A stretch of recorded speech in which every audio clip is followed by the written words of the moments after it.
Saratola TV, la chaîne qui assure, Parce que ceux qui vrai, j'aurais un gars silika. Ya. Bah on a un plateau boy. Yeb sengelo ni héritier à ma base salara pour njora à s'enflammer. Njora tala ta poto héritier auto tambusete. Ma s'enflamme qui? Pourquoi balobi que comme kate na wera et tout ba finga kate. Sope abi ba finga kae aloba bi na privé na téléphone. Est-ce que so ba finga siko na privé? So na lobi te tadi yo eba. Non eba mon koto. Ce qu'on a au confia humilié na miswa batu. Asiliki te poani. Non mais nous apprenons que Asiliki a fait na carrière na Asiliki te parce que so continue na page na ye. A posté ma vidéo, a posté prix pour un Kofi, a posté. En fait, moi j'ai vite compris. Parce qu'elle a besoin d'attirer au moins attention à ma chroniqueur. Bah côté sa vie en actualité. Juste ça. Et puis son talipé mission à Viango a créé l'actualité. Moi quoi on a été à Simbi Bafali, ba héritier, ba na wenge tout et tout. Donc à PC le moment boyeke, ba chroniqueur va parler sur yé. Loka musique ne ba to balobela on te balobela ta sur émission sali. Ah maele. Yeba na wana oyo yazo senga ba pese ba koko est-ce ka pesa bango chance? Est-ce qu'andima ba na wana babala? Bongo ouera déjà a pesa na une chance déjà. Ouais. Toke ne malem. Est-ce qu'andima ba na wana babala? Andima te sko ba koko ni oyo yazo luka. Bana na omo na olingi alors nga mwana oyo boti olinga te est-ce que olinga bana nga to eza façon ya koluka ko dénigrer bana na ye ke ba botaka te nga Sara olinga nga te olinga bana nga ndeni soit eza façon ya oloba loko ebi ke Sara botaka te na dénigrer ke Sara a botaka te clairement olena banoki ne échappatoire na posa bakoko yo balbum ebeleza ka musique balbum oui mais la notoriété le succès la compatibilité ba nombre de concerts kozala actif ba nombre de trophées on se comprend il en a tant aussi hein. Oui t'as dit et so pe ça ote ko comme numéro 1 parce que au sala balbum ebele mais eza shit yo papa ozokende kosa la comparaison ya mwana na okinga aleki mwana nga na mbongo c'est purement la jalousie po yo muto botie ya kutio na mbongo toke na ngobongo fallait akutie na musique. Saratola TV, la chaîne qui assure. Koyeba musala esala kelengi bondi melangayi esengeli koyeba ke na occasion ya 4e édition trophée Mwasi ya Talo organisé par ONGD SD magistral et sika wapi la journaliste influenceuse et femme entrepreneur congolaise Saratola azwa ki bongo diplôme d'excellence kasi botu na ngazala ki pona nini pona ba émission kitoko oyo asalaka na correspecter déontologie éthique kaka ndenge zalaka notamment émission histoire vraie pe les sousou émission parlant du business kasi tango azoki trophée oyo Saratola a dédié ki yango na basi nyonso ya Congo nazalaki sélectionné lokola Mwasi ya Talo na média en ligne. Je suis la seule chroniqueuse oyo va remettre la mérite na trophée. Donc ça montre que même si on est dans le bêtise, même si on est dans les clashs, même si on est dans le buzz, mais il faut tous aller rappeler un côté positif na biso moko oyo peut-être ekoki ko sunga yo lobito ekoki ko faire représenter quelque part au vandana ba grande personne avec les grandes dames de na vanda ile donc bokanisi esili tiens lokola azalaka na fondation ezali ko porter kombo na ye Saratola mokolo dimanche 25 décembre 2022 akendaki bongo ko fêter Noël na ba orphelin oyo bazalaka bongo na orphelinat amema situé na quartier 7 de commune Njili esika wapi mama ya bolingo ya motema malamu Saratola abinaki aliaki pe apasaki ba moma ya kitoko elongo na bana oyo ba parents na bango batika bokili ya se kasi muta kopesa bango affection azalaka te basepeli ko fêter na mama ambiance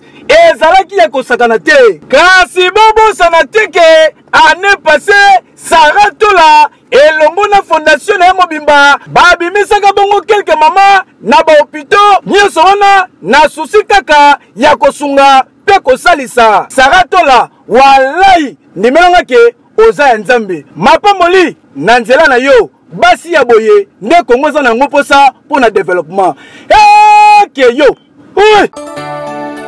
Compte 40. Compte 40 ezali titre ya nzembo oyo artiste musicien Diego Milito auti kobimisa kasi kokamwa ayembi yango na Sarah Tola oyo nanu ayemba te yoka eloko oyo arc-en-ciel le bibi po ekanga mvula elembo nini sheri na ngai otie na motema Chiswaka Patrick nazolela tous les jours papa Samuel ya maman Madolelo na Germanie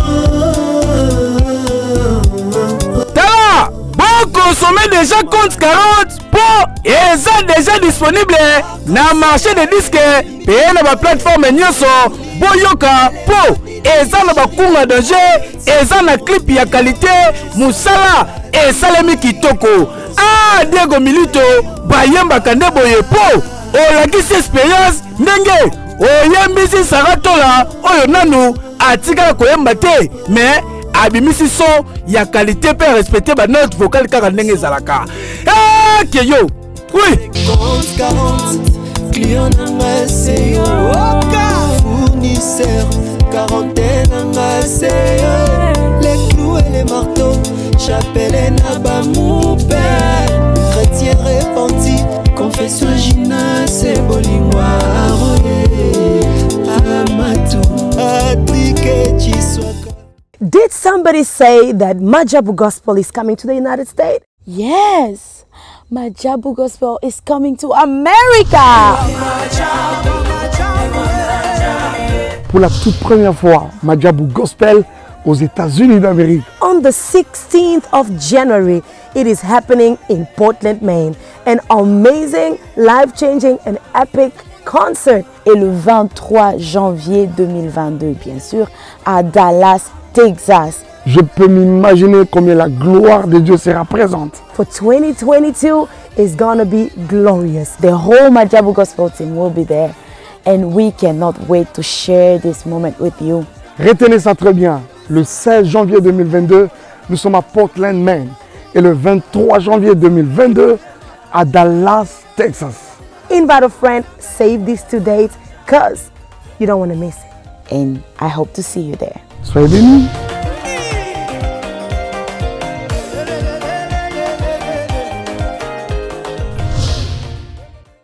Voilà, merci mesdames et messieurs, les abonnés de Sarah Tola Télévision, les abonnés de Top Média Télévision, soyez les bienvenus sur votre émission Le Code de bonne conduite, Bandeko Balandi. Il y a émission au jeu des larmes aux yeux, après avoir koyoka le propos, il y a Maman Nanga Christine, Maman Nanga Ivienjora, au Bissonio Soto Respectaka Mingi, Asali Moussali Belé, na musique ya mboka oyo, Vienjora Abandi Epa Jiben Piana, Kofi Olomide, Fali Poupa, Héritier Watanabe, Batu ebele au mamoyo à servir oyo ndeko oyo à servir mungongo na voix na et à porter ebele pembeni ya ba musicien ya mboka na biso. Mais pourquoi à tout moment maman na biso azozalaka récompenser des fois na ndenge ya mabe?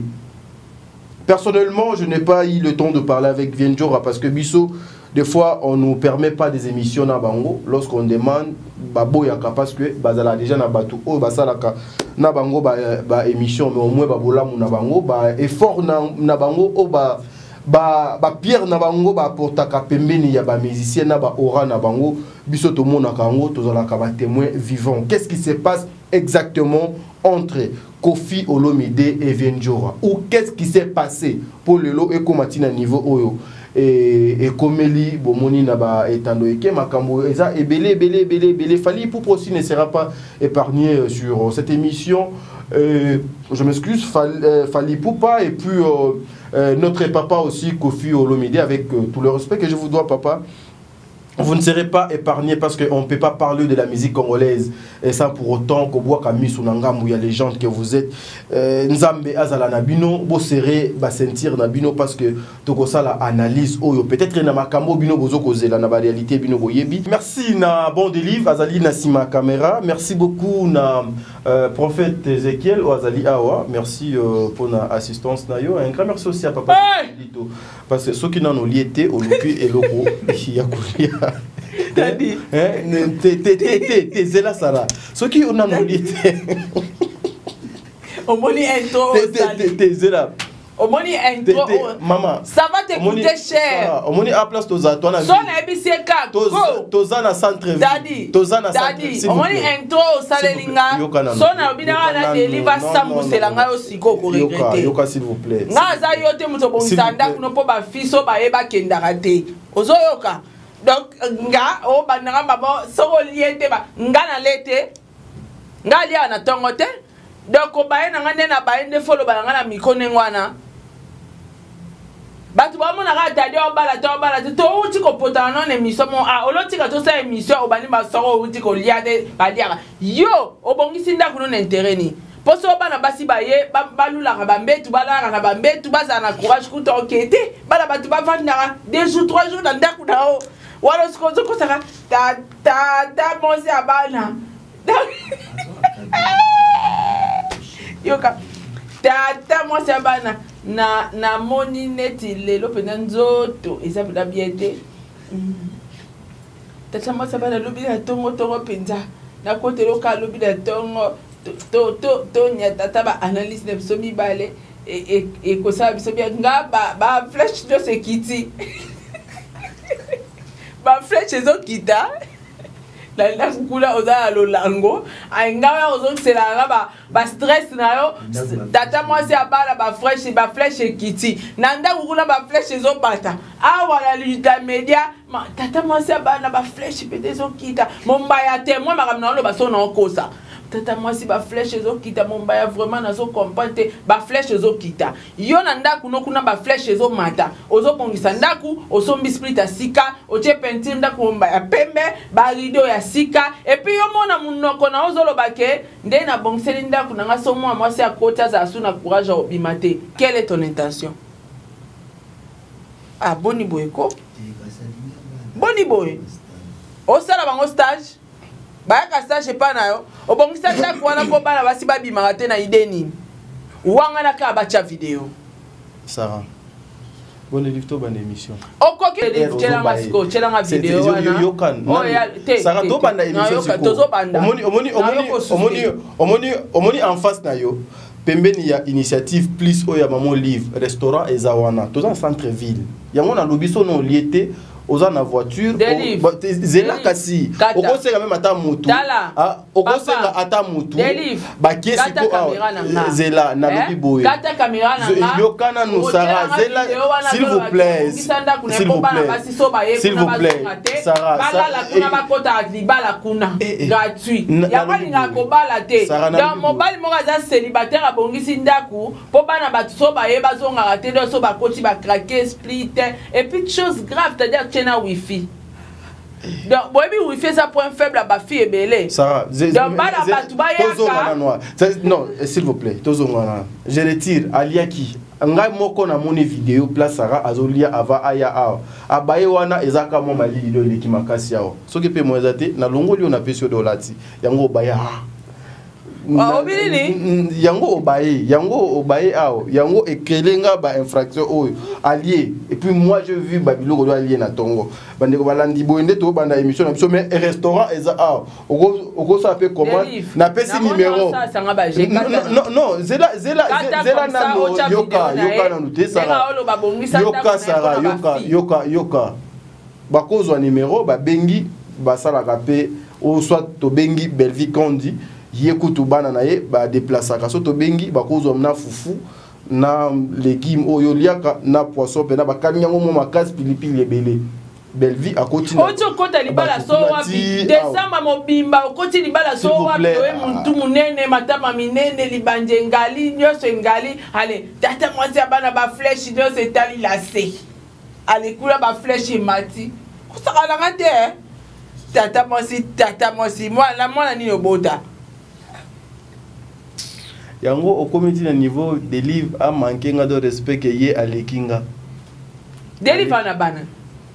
Yango a comité de niveau. Non na mona na mutali bandi boete sa mwana na mona na onte. Ngai ya après. Et puis journaliste ali kukuma la rater. Ah. Zambe na sali nini c'est. Tata moi c'est bana. Voilà, merci. Et toko matsango na komwa Nzambe. Et kiti pe ya solo mama. Ba flèche za ko kita. Na senga ki me mumbaya. Bozoyo. Na sengi mumbaya jour na tokia. A tout bela.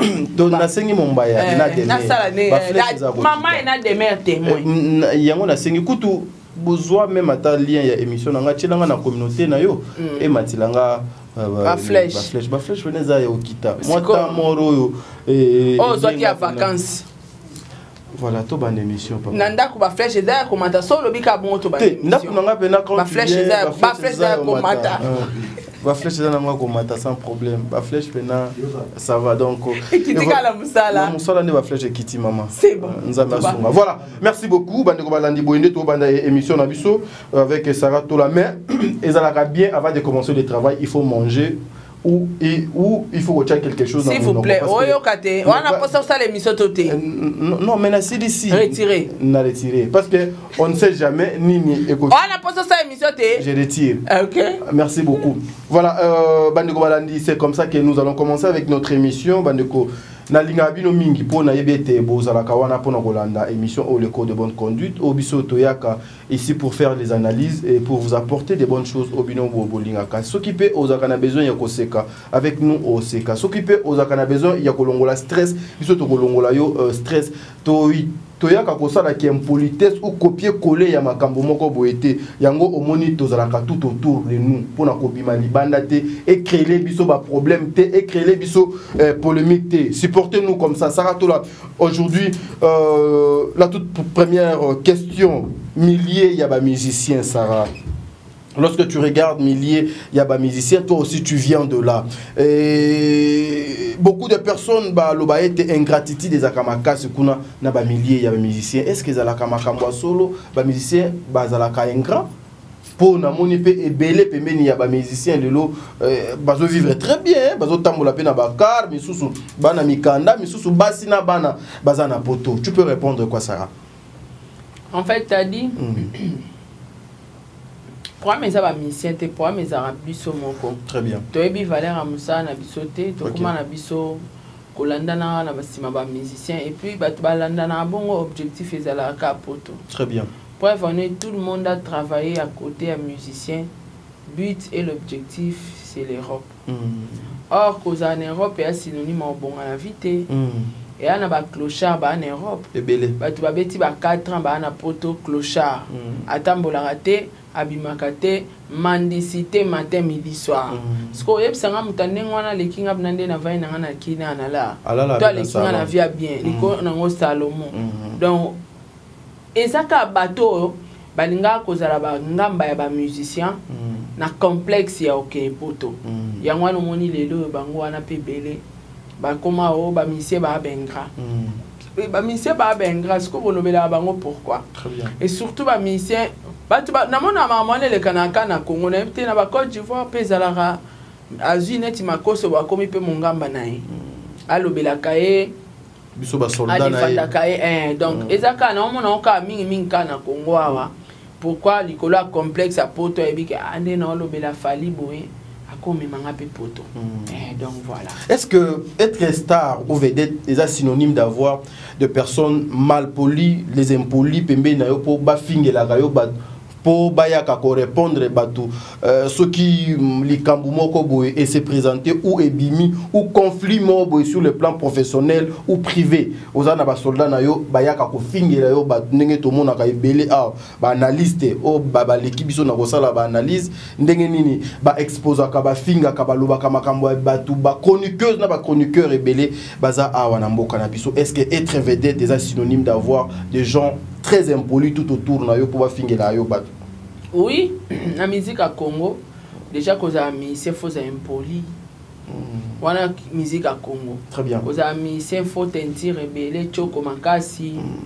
biloko ya matoi partout ba piercing soit za na locks mais la bange belé cha whisky makasi qui enquêtro qui voyou yango wana eza kozala musicien puis l'entourage na ozala accompagné na ba maître ba chege ba voyou na ba se bandumba. Très bien. Comment ça na bango te? Na ba lesbienne na ba PD. Na ba PD wana penda ki musicien Congo. OK. Azala moi club na ya ba fan ya bandumba na e bango ba yara ucha moi loyenge na concert répétition balata ba biloko mo ya tirara mibali.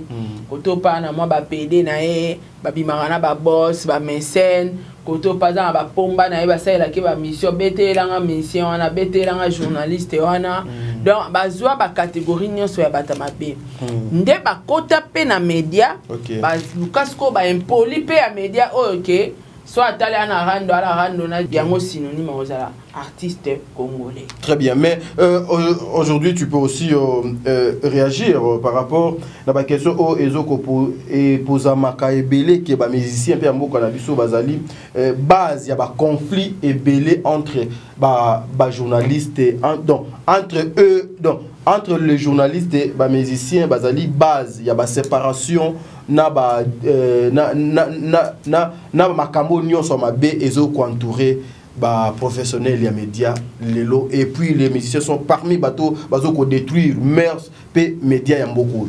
C'est vrai parce que tellement pas César doye ba Valère na été très bien et bato ba commis ba journaliste ba commis manipulé par le musicien.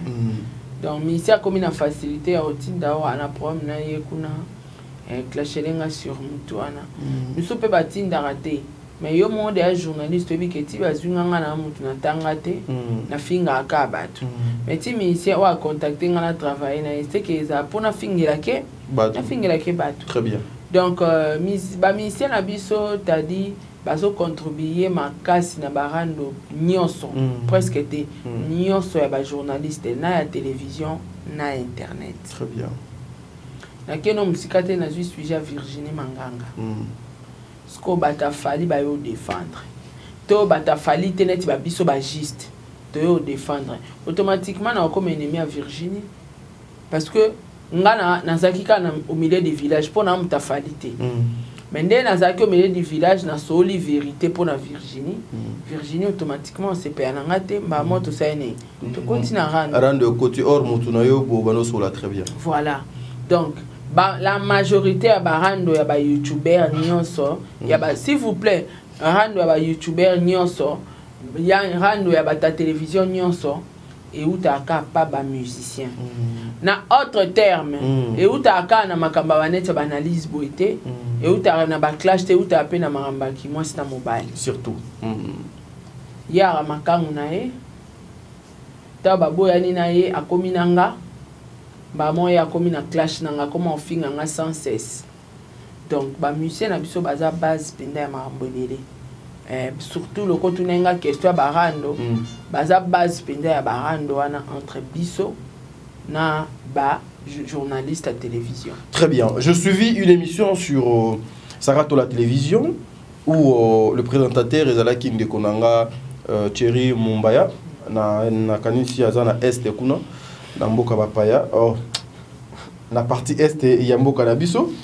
ndeko nanga Thierry Mumbaya azakuna loka mona na vana na est comme si Mumbaya pena est s'il vous plaît azana est azakina est azakina boma akesiko est kuna na sola kina lobby to soli na lobby pitié to soli na lobby voilà nalandi moko ya ba musicien ya Fally Ipupa mona koma akoli nalandi moko ya ba musicien ya Fally Ipupa moko ya ba musicien ya Fally Ipupa tali bota la goma alobi était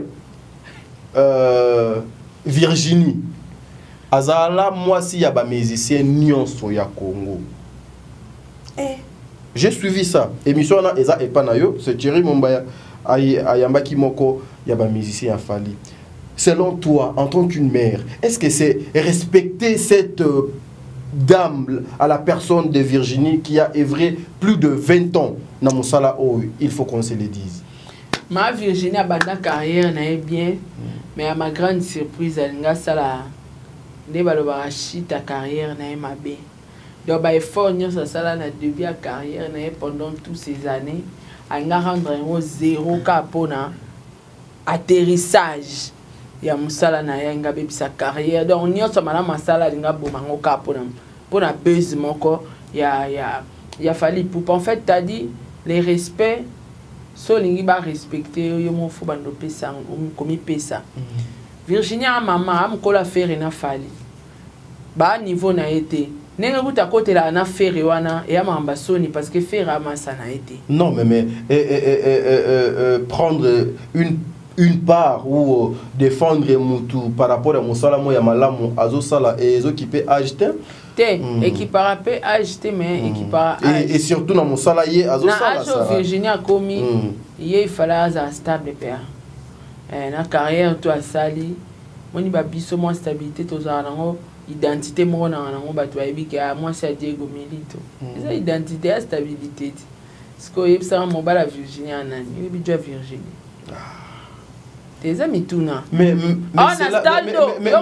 cela ne donne pas l'autonomie à une personne de passer qui aza moi si y a ba musicien nyonso ça au moni na olinga na yebisa OK mutami pesa respect non comment alors respect neti o ngala nango ebinga lelo so bato bengi bafinganga ba prophète okosola no di banda yo moni respect ba pesa ngalelo jamais au monde abalobake Sarah wana aza mobulu abimanga na boyebote ngaba yo finga ka Sarah wana ta munene aboma carrière mobaine oyeponi balala hawana parce que na ba respect nanga na ba limite nanga OK ba ko finga nga ngote pona ya ngote sko ba ya Virginie wana baba mikolo moko boy fala biso zwa bangolo kwa exemple baninga batumba baleka ba inapercité non so la question tout ninga ne mission wana lo ba qui surveiller parce que yemoko Virginie ndima jamais qu'on se respecter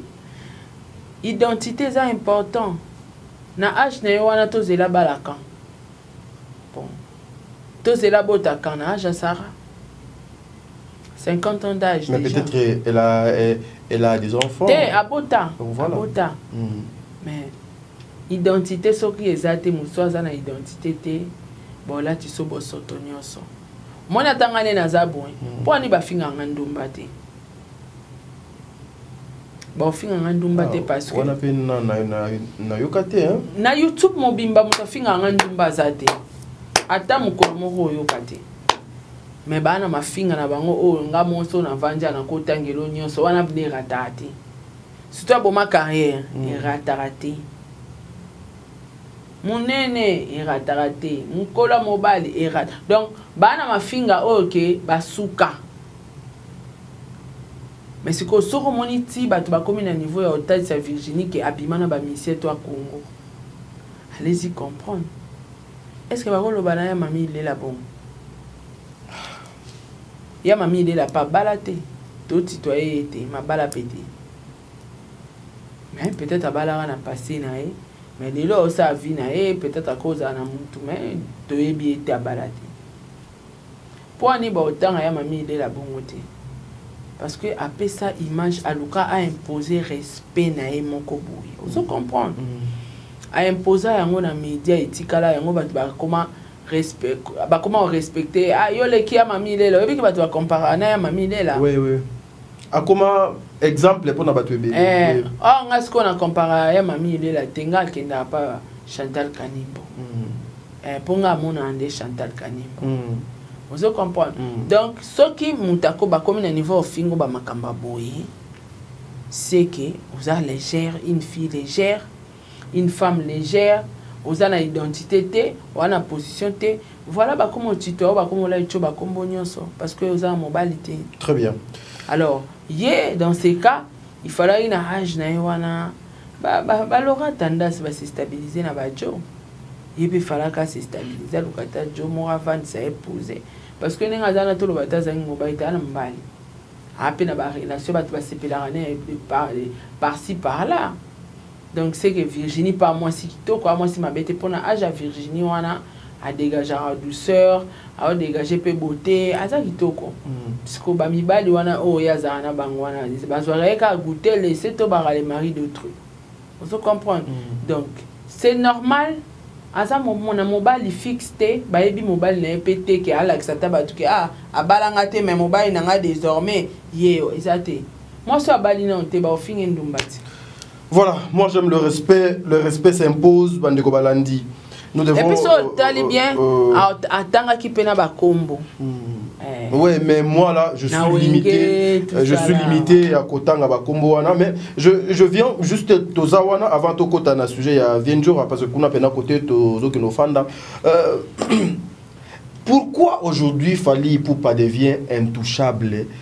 Na milier ya ba journaliste na Congo ce qui mutu aza par exemple parce que Azali star nabiso, Azali vedette nabiso, il faut qu'on se le dise. Aujourd'hui, ceux qui, par exemple, le Moutoumoko a reproché ou a un bras de fer avec Fally, il faut que Batumoko Boubaya, il faut bima, s'attaquer na Moutouana, na Ndenge et Sengeli. Des fois même, Kokota ti na vie privée na ye, OP des fois, et ko sa la pena biété ndakisa. Na landaki émission moi ko ya confrère Jazz Kavoulou à le bail que Fally en plein air comme ça à la qui s'appelle Maniké Moussapi patati patata maman n'a sa question et puis Virginie P Toutaki koyoka ke afinga ki est sale pute oyo biso toyoki oyo bimina monoko ya Virginie mais pourquoi batu bazo ko ndimate que Fally aussi a kokipe ko se comporter mabe vis-à-vis ya mutu moko boye ya comportement mo boye a sepela ki na ngote mutu asala ki aye a réagir pe lokola ka mutu ndenge batu nyonso bakoki ko réagir ezokoma lisumu ti ko koma ko toucher na ba vie ya batu lokola ba Virginie ça moi ça me choque non et comme lisumu te et comme lisumu to moni na efsaka l'autre fois misien na misien ana carnet na ye très bien fallait à la carnet na ye déjà kota ba ran ya ba impoli à la rater kota ba ya ba ran ya ba non instruit fallait à la rater très bien et puis côté à bateau ba melanga ba diamba et tout ça qui musicien qui voyou wana ba bateau pe ya bekiri azala rater donc fallait ater bateau ba ko sala baza capable d'être au vandi na média so ba biso ki musicien tel a finger mutu fondi manao pas fingaka a fingaka na e neti faire a finger dans WhatsApp au fingo so ça c'est masiko finger au fingo donc et ana bateau yeba déjà que ya kendarabo parce que na Virginie on pesa biso et bala na tena Fally azalaka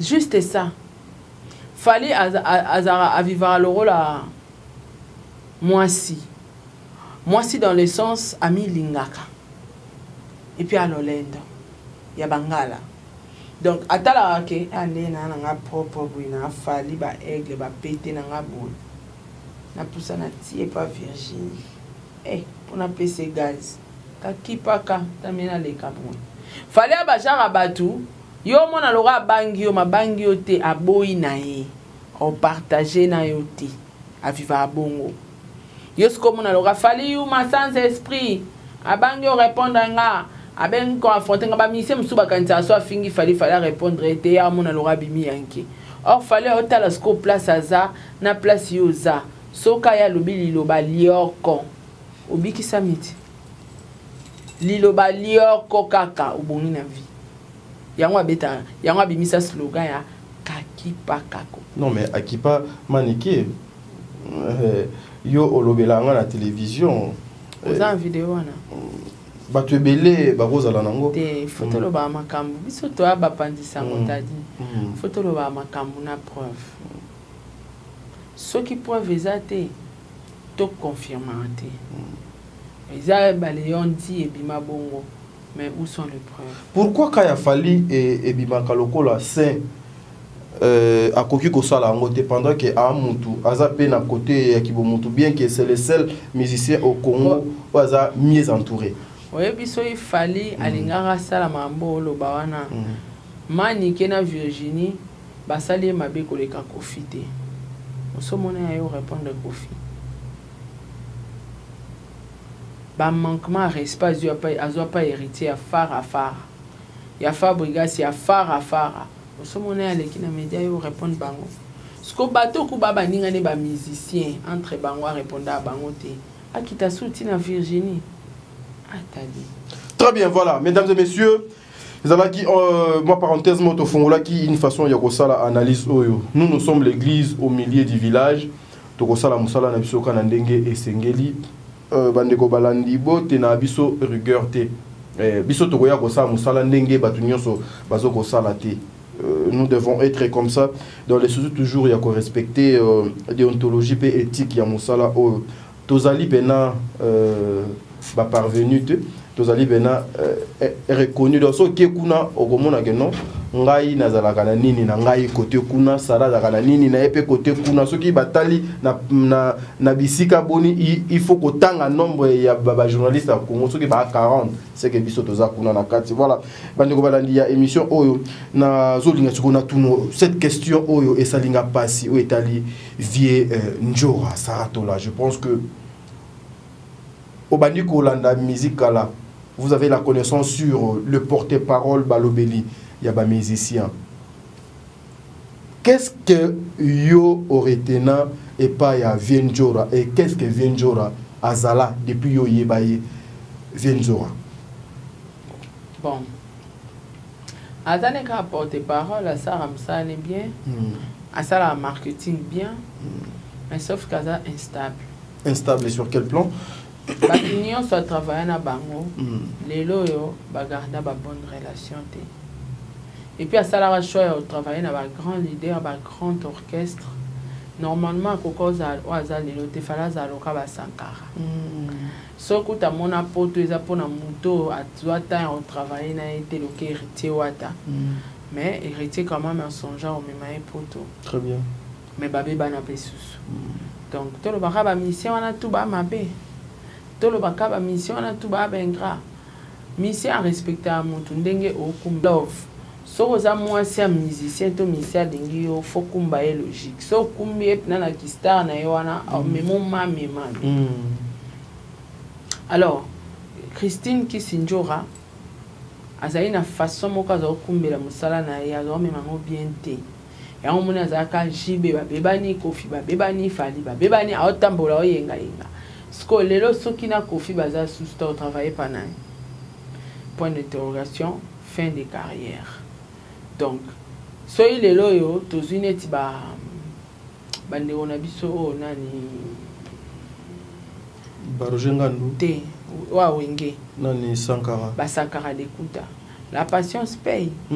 Sankara to bi kana wenge. Babe bana na o irato yo kaka babongisa za kana o do a wenge kaka. Asiportaka ba humiliation. Jamais le bao oui randa salinga boy bao yo kanate na kofi na kepa kofi. Yango monelo kwa ni sala ke place au kende ba comprendre que vie na yo aux a sans position au vivre apona na batu na ba intérêt. Voilà ba no simbiso peka ba touche.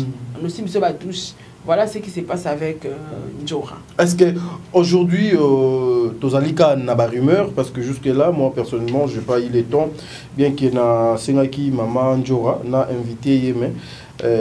Jusque là, elle ne m'a pas encore répondu. N'a évité ce qui a encore répondre à l'invitation qui lancée.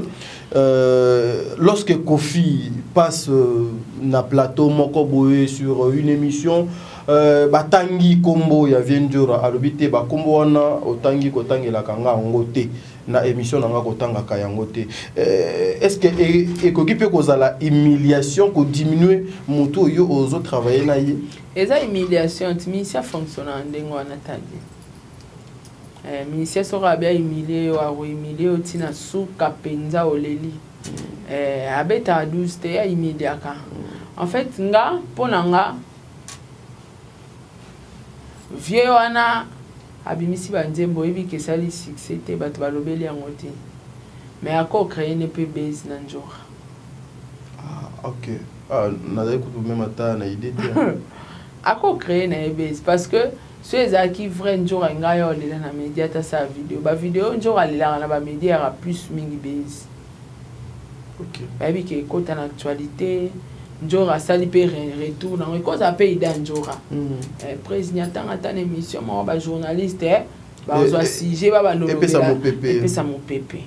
Moi j'ai compris via comprendre que bato baotia esuka te or bato baotia esuka te parce que ana respect à bachroniqueur te bachroniqueur ebele baoloba surveiller comme abengaka bato ogangela bato tu es patron chez toi à la maison aba misala na yo parce que netinga pe na patron chenga na ba misala na donc ozwa bato nyonso tout comme ça bango lora ba misala na so posa ba journaliste mo po futa ndako fazo la na push na ce n'est pas tout le monde donc faut ça na ba limite na ba respect parce que ba fali o tolobelaka ba star pe ba tamiki ete héritier ba nani ba tout wana tolobela bango ba pe ba grand star donc so rosa star vandana ki posto na yo sale non ki yo na ki star na yo ya ko benga ba journaliste na ba téléphone na ba journaliste ba bimika lelo lobi abenga ba ona ba téléphone so amoni ba sale di analyse donc ngana ko lo baka que à comprendre que ba balingo lobela suma kamnete habiter ba bete lo mo na njora parce que so ezaki vrai njora nga silika ba wanga no na plateau boy yebisangelo ni héritier ya mabasa la rapport njora a s'enflammer Njo atala ta poto o héritier autotambusete. Ma s'enflammaki. Poka balobi ke komekate na wera et tout ba finga kate. Sope abi ba finga kae aloba bi ezali na privé na téléphone. Est-ce que so ba finga siko na privé? So na lobi te tadi yo eba. Na eba ngoko tout. Ce qu'on a o kofia humilié na miswa batu. Asili kite poani. Non, mais nous apprenons que Asiliki a fait la carrière. Asiliki était parce que sur côté na page nae, a posté ma vidéo, a posté prix pour na Kofi, a posté. En fait, moi j'ai vite compris, parce qu'elle a besoin de tirer au moins attention à ma chroniqueur, ba côté sa vie en actualité. Juste ça. Et puis sur talipé mission Viango, a créé actualité mon ko na te asimbi ba fali, ba héritier, ba na wenge tout et tout. Donc, à PC le moment où il chroniqueur va parler sur lui. Le cas musique n'est pas tout on te va la tasse sur émission à Sali. Ah, mais les vieux, à l'actualité. Mais ce que cette affaire, merci au quotidien de la télé, il y a Bakoko. Le vieux papa Nabiso légende a réclamé, a besoin, il y a Bakoko.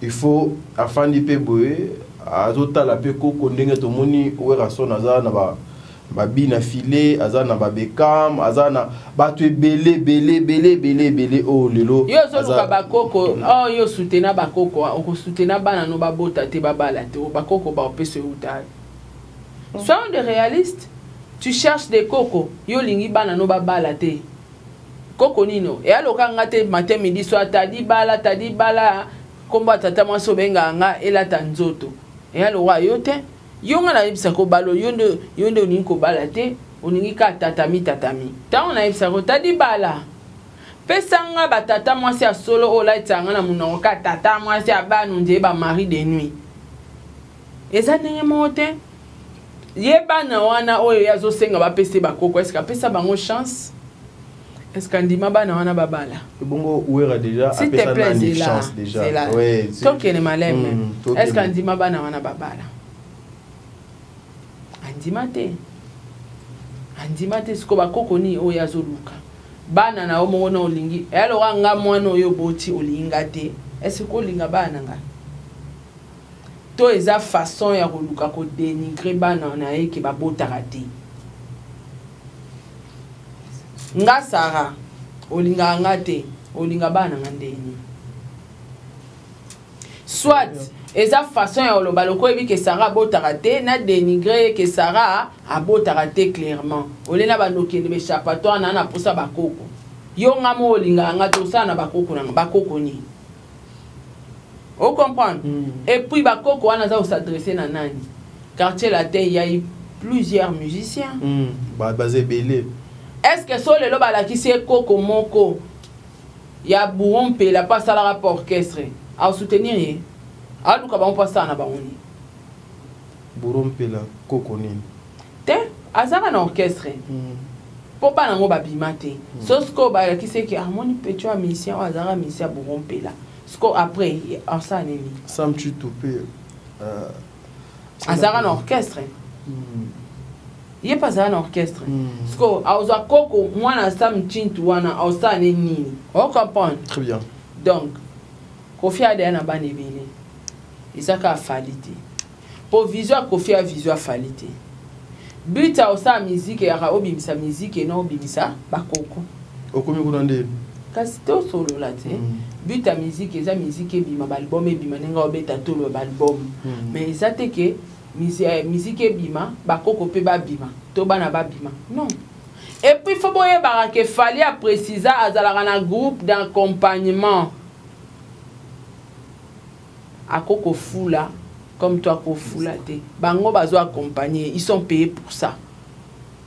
Yango il est critiqué à tout moment qu'il y a l'ingiko concentrer ma camion sur deux panaïs d'abord oui. C'est moi. Il y a ça la musique qui n'avait pas se promouvoir, c'est clair. Il y a ça le groupe d'accompagnement boya orchestre surtout il fallait ils sont dans un orchestre dans un groupe d'accompagnement tous mes musiciens sont payés. Ils ont un contrat. C'est une raison de ne pas aussi propulser bango.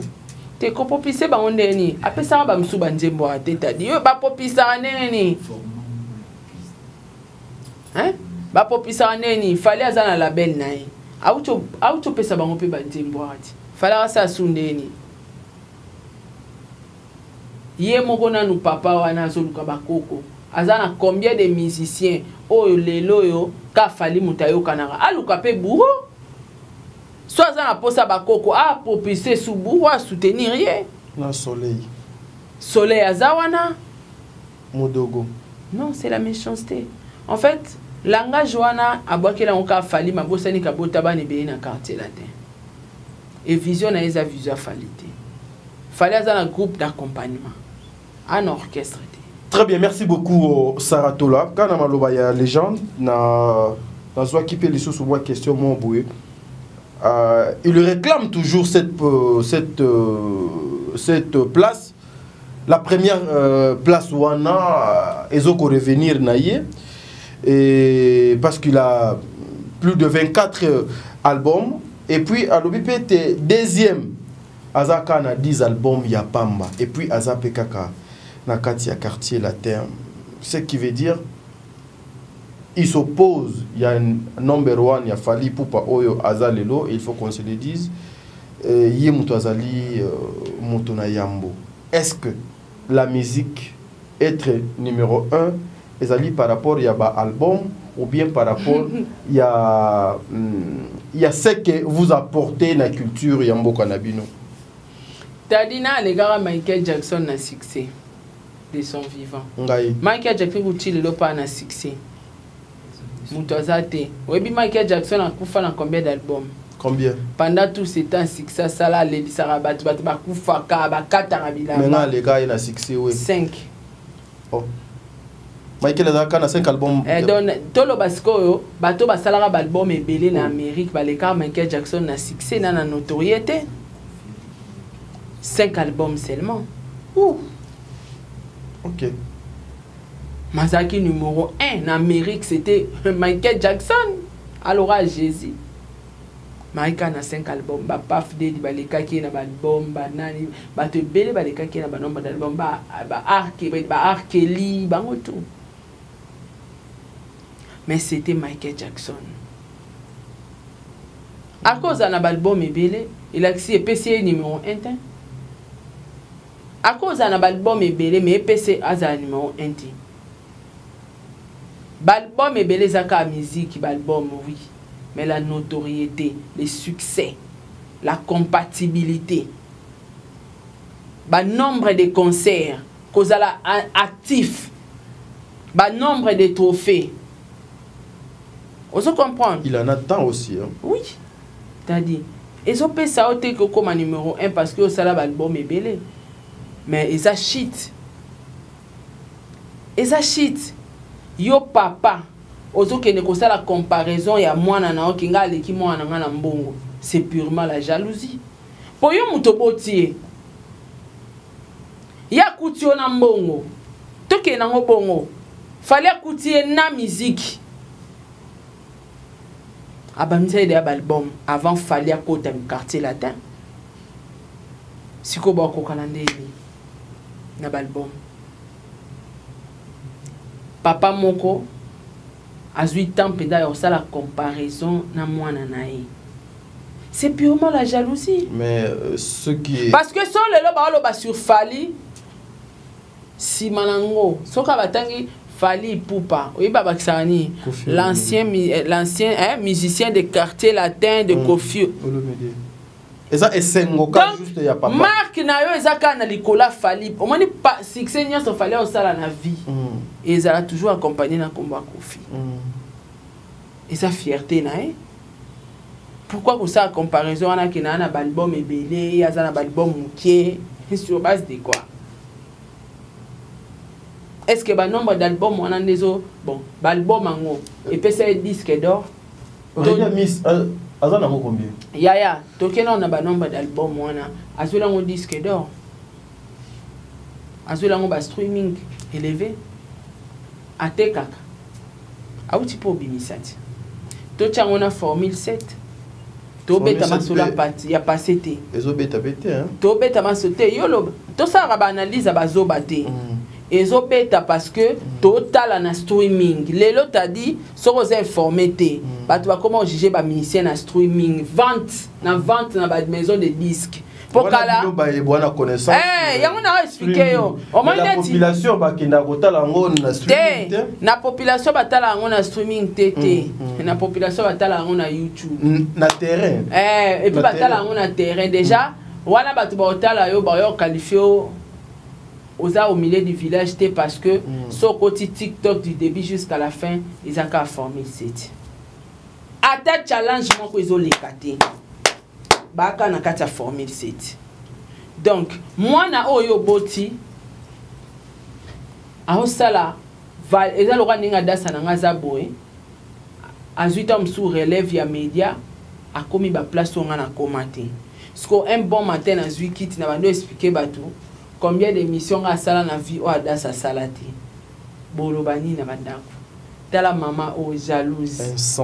Insensé penda ya moi si a jalouser moi na moko. Or adasa ti a bando salara d'émission kombo nanga eza toujours na sima na ye. Eza honneur nanga. A fula orchestre nanga o eza rasu na succès te. A fula pe nanga moko. Ata na sila ata na kufi kombo nanga etikala ka na sima kombo fali. Très bien. Donc na mon en sens te parler de l'album, il y a un des commissions numéro 1, 10e album de numéro 2. Non, ça n'a pas de sens, t'as dit. Merci. Voilà, Bandeko Balandi, ça n'est fini pour aujourd'hui. Les Londé. Tolo bape ke Basamarino basali album ebele ko le héritier.